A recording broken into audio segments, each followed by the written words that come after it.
Game changer సినిమాతోని producer Dil రాజ్కి మాత్రం చాలా నష్టాలు ఉన్నాయని చెప్పుకోవచ్చు. సో ఇప్పుడు రామ్ చరణ్ మాత్రం ఆయనకు ఒక మాట ఇవ్వడం జరిగింది. నెక్స్ట్ సినిమా రూపాయి కూడా రెమ్యునరేషన్ తీసుకోకుండా ఫ్రీగా చేస్తానే విధంగా చెప్పాడు.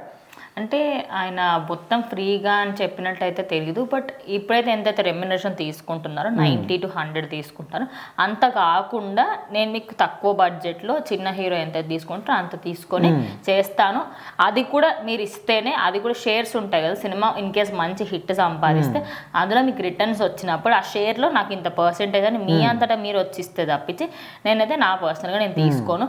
ఎందుకంటే ఈ సినిమాకు కూడా మీరు అబ్జర్వ్ చేస్తే ఆయన ఏదైతే 90 to 100 crores తీసుకుంటారు, ఈసారి 65 తీసుకున్నారని అప్పట్లో వార్తలు వినిపించాయి.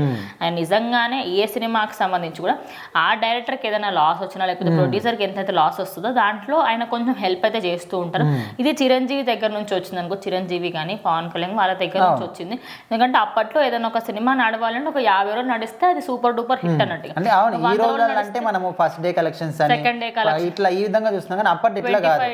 25 days 50 days 100 days ఇట్లా ఈ విధంగా అనుకునేవాళ్ళు. సో అట్లా 200 days ఆడిన మూవీస్ కూడా ఉంటాయి. పెళ్లి సందడి సినిమా 200 రోజులు ఆడినంట అప్పట్లో. అంటే అట్లా మంచి గ్రాస్లో వెళ్తూ ఉంటాయి అనమాట అవి సినిమాలు. అట్లా మా ఫ్యామిలీ ఆడియన్స్ చూస్తూ ఉంటారు. అంటే హౌస్ఫుల్ అయ్యాయి అని చెప్పి ఫేక్గా చూపించుకొని అక్కడ బోర్డు పెట్టేసి అయిపోయినట్టే ఇంకా. సో బారులు తిరబడి ఇట్లా చాలా మంది లైన్లో నిల్చొని చూస్తూ ఉంటారు. ఇక ఈ సినిమా ఫ్లాప్ అయిందా హిట్ అయిందా పక్కకు పెడితే దాని నుంచి రావాల్సిన రెవెన్యూ ఒక 50% దాకా అయితే వచ్చింది. అంటే బ్రేక్ ఈవెన్ అవన్నీ చేయలేకపోయింది కానీ 50% వరకు అయితే ఖచ్చితంగా 200 కోట్ల వరకు అయితే సాధించిందని చెప్పొచ్చు. ఇంత ఫ్లాప్ అవుతుంది. ఐఏపీకి వెళ్ళే బస్సెస్లలో గేమ్ చేంజర్ వేశారు. అది ఏమంటారు చిన్న మనది చిన్న channels local channel city cable ఛానల్స్లలో వేయడం జరిగింది.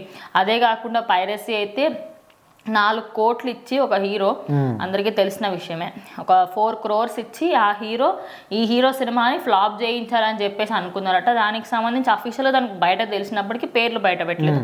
ఇంకోటి ఏంటంటే బాలీవుడ్ బాక్స్ ఆఫీస్ అని హిందీ మీడియా అది. సో వాళ్ళకి ప్రతిసారి ఇది అవుతూ ఉంటుంది అనమాట. కానీ ఫస్ట్ టైం మాకు ఒక సినిమాని నెగిటివ్ టాక్ ఇవ్వండి అంటే వాళ్ళు 3.5 ఇచ్చారు. ఓవరాల్ 3.5 out of 5 సినిమా చూడొచ్చు, ఈ జనరేషన్కి తగ్గట్టుగా ఉంది సినిమా. అదే కాకుండా కొంచెం పొలిటికల్ డ్రామాని తక్కువగానే చూపించినప్పటికి కూడా ఐఏఎస్ని ఎక్కువగా చూపించారు. సినిమా మాత్రం వాచబుల్ సినిమా, ఖచ్చితంగా వెళ్ళి చూడండి అని పాజిటివ్ రివ్యూ ఇచ్చారన్నమాట. దాన్ని ఇప్పుడు ఏం చేశారంటే ఆ 3.5 ఎందుకు ఇచ్చారు అనేది ఇవ్వకన్నా ముందే మీరు అలా పాజిటివ్ రివ్యూ ఇవ్వకండి, మీకు 15 లక్షలు ఇస్తాము అని చెప్పి మీతో నెగిటివ్ రివ్యూ ఇప్పిస్తే వాళ్ళు అఫీషియల్గా ఇలా పెట్టేశారన్నమాట. సో అట్లా ఇంత నెగిటివిటీ అయిన తర్వాత ఆ సినిమాకి ఈ టాక్ రావడం అనేది ఒక విధంగా పాజిటివ్ అనే చెప్పొచ్చు.